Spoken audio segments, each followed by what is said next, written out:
an honor to be here and talk to you. Thank you. Yeah, I wanted to ask 3 questions. So the first one is, what attracted you to TA? Actually, it began as a dislike of TA. Oh, wow. I had read games people play when it was really popular in about 1965. And I didn't like the book, except for one chapter, the one on advantages to games. That made sense to me about the primary and secondary gains, which is the old psychoanalytic concept, and I thought Byrne explained it very well. Then in 1969, I had moved to Purdue University. I had made acquaintance with a psychiatrist at the local hospital, and he said, come to this workshop. And David Cuffer, who was Eric Byrne's partner, was drawing these circles on the board of parent, adult, and child. And I said, oh, now that makes sense to me. And that is still one of the big attractions of TA.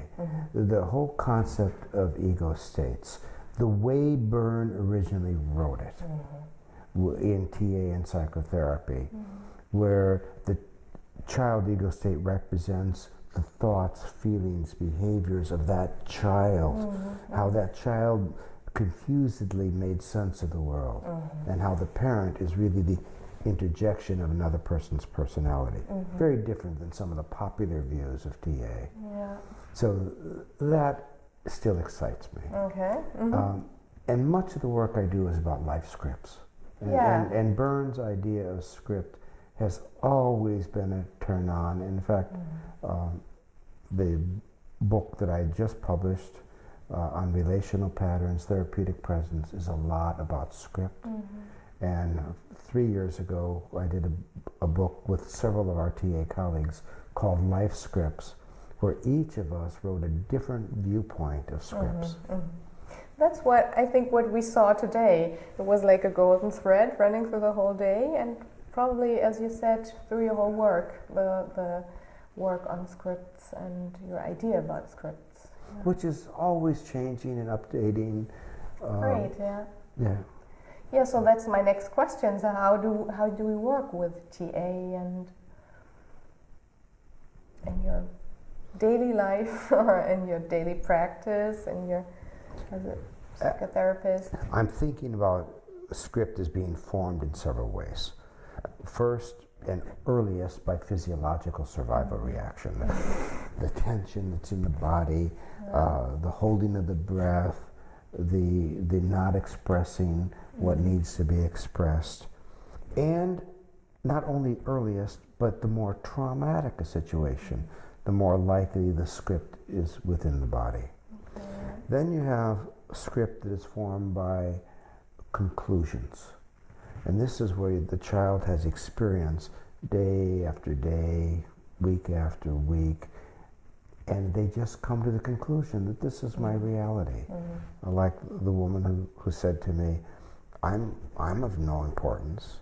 And when I asked her when she decided that, she said, I never decided it. In my family, that's reality. That's their logic. That's a different way script is formed. Then you have script by decision. Very clearly, at a certain point, a certain time, a child decides, I'm never, or I'm always going to do something. And that requires a different kind of therapy. And then you've got therapy, you've got script by interjection, as what were the messages that the child has, a way, not just messages, the whole way of being of the person, of the parent, or teacher or priest, that they have interjected. Now, each of those requires a different form of therapy. If you're dealing with script in the body, you've got to have a bodily oriented psychotherapy. Now, it may not involve touch, it may be just with awareness or movement. If you're dealing with script by decision, then the redecisional methods, what I wrote about in integrative psychotherapy in action, which is actually in German is Kontakt, Egerstadt und Lebensplan. They changed the title. There I'm talking about doing redecisional work. The Gouldians in their book describe it.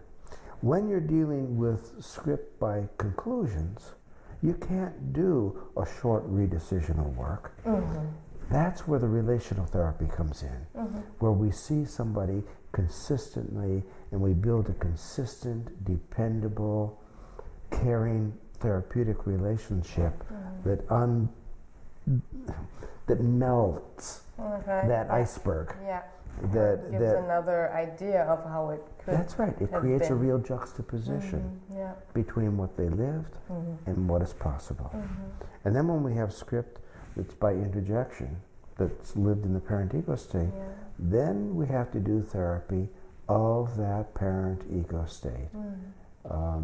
I wrote 2 chapters about that in the Charlotte Sills, Helena Hagedorn book that your viewers might be interested in. The book they did on ego states. Very nice. Does that answer your question?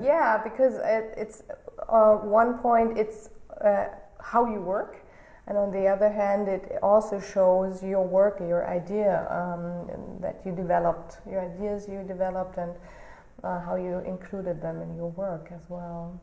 And is there any concept besides your concept or your work that you really like about TA, or like people to see in a different way, or maybe look at it? You mean of other authors, or? Yes, also maybe yours, but also from other authors. Well, I'm certainly borrowing from everybody all the time, and I hope that if you read my articles and my books, there's enough reference to say thank you to those people. But I think that what I'm most excited about, and I'd like your viewers to really have a sense to appreciate, is what I wrote about in a TA article called Inquiry, Attunement, Involvement in the Treatment of Dissociation. That was in 1993. In 1996, I did another article called Methods of an Integrative Transactional Analysis. Then I elaborated on that in a 1999 book called Beyond Empathy. And I drew a picture of a keyhole. And I talked about inquiry, attunement, and involvement.